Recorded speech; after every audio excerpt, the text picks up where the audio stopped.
Okay, let me ask you this. What if the first Aboriginal song ever performed in England wasn't just a cultural performance, but a coded message of resistance? A 230-year-old middle finger disguised as melody? That's the wild possibility Jane Harrison's play Bennelong in London forces us to confront. And honestly, it's about time we stopped seeing Bennelong as some tragic go-between and started recognizing him as the ultimate cultural strategist. Here's why this story matters way more than your high school history teacher ever let on. Now, if you've only heard Bennelong's name in passing, you've probably heard the oversimplified version: traitor, drunk, collaborator. But Jane Harrison, a playwright who's literally rewriting Australian history one play at a time, refuses to let that stick. When she dove into Bennelong's life while working on The Visitors, she didn't find a broken man. She found a genius. A guy who got kidnapped, chained up, and still turned captivity into intel gathering.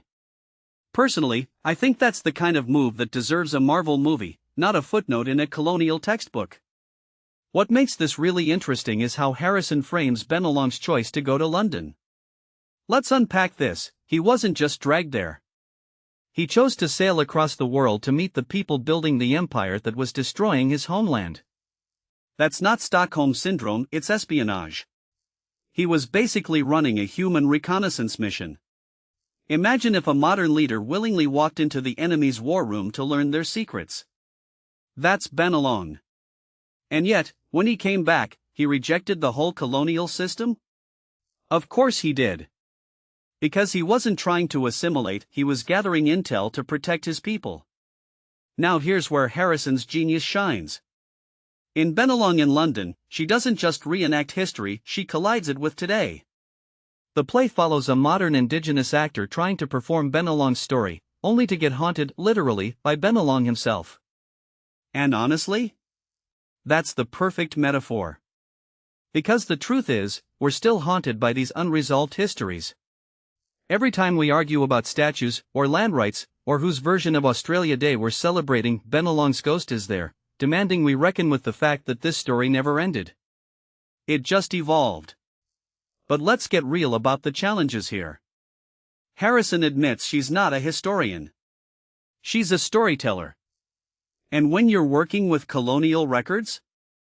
Those documents were written by people who saw Bennelong as a noble savage at best, a wild dog at worst. So how do you resurrect a three-dimensional person from that trash fire of bias? Harrison's answer? She looked to the black men in her own life. She infused Bennelong with the same contradictions we see in our uncles, cousins, and community leaders today, men who navigate two worlds without losing their roots. That's not just creative license. That's decolonizing the narrative brick by brick. And this isn't just academic nitpicking. Think about what's happening on stage here, a modern black actor and a spectral Bennelong dissecting each other's choices. Sebastian, the actor, questions Bennelong's love of alcohol. Bennelong fires back about modern gentrification. It's a conversation across centuries about what it means to survive without surrendering. From my perspective, this is the most urgent debate in Indigenous art today. How do you honor your culture while surviving in a world built to erase it? Bennelong's answer? Learn the enemy's language, take what you need, and build your own damn table. What many people don't realize is that Bennelong's story didn't end in 1793. When he returned to Sydney, he could have kept cozying up to governors. Instead, he walked away. He went back to the river, back to his people, back to the dreaming that outlived Captain Cook's flags. And yet, the Sydney Gazette still called him a thorough savage in his obituary. If you take a step back and think about it, that colonial rage at Bennelong's rejection?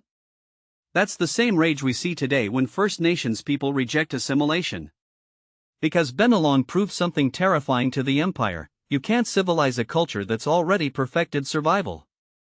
So here's the closing thought that's been rattling around my head since I read about this play. What if Bennelong's greatest performance wasn't in London, but in the very act of returning home?